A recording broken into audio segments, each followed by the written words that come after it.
Thank you for being here on short notice. I'm going to be very brief, but because the Vice President and I are heading over to the Pentagon for an extensive briefing and to make some comments as we did at the State Department. So I'm going to be going from here to there, and you get me there as well. I want to say good afternoon, everyone. I want to give you an update on the latest regarding our response to the military coup in Burma. As you know, the assault on Burma's transition to democracy remains an issue of deep bipartisan concern. We've consulted at length, for example, with Senator McConnell, who has had a very keen interest in this, and his team, and we welcome their helpful insights. We've also been in close contact with our allies and partners around the world, particularly in the Indo-Pacific region, driving vigorous diplomatic outreach to help coordinate an international response to what happened.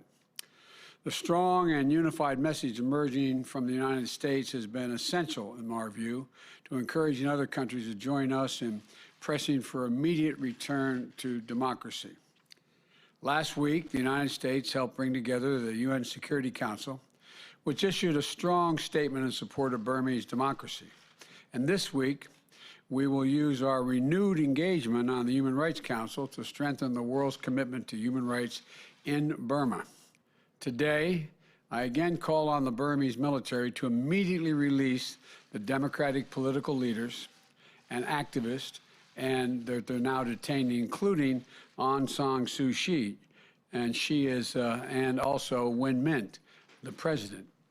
The military must relinquish power it seized and demonstrate respect for the will of the people of Burma, as expressed in their November 8th election. So today, I'm announcing a series of actions that we're taking to begin imposing consequences on the leaders of the coup. The U.S. government is taking steps to prevent the generals from improperly having access to the $1 billion in Burmese government funds held in the United States. And today, I've approved a new executive order, excuse me, a new executive order enabling us to immediately sanction the military leaders who directed the coup, their business interests, as well as close family members. We will identify at first round of targets this week, and we're also going to impose strong exports controls. We're freezing U.S. assets that benefit the Burmese government while maintaining our support for health care, civil society groups, and other areas that benefit the people of Burma directly.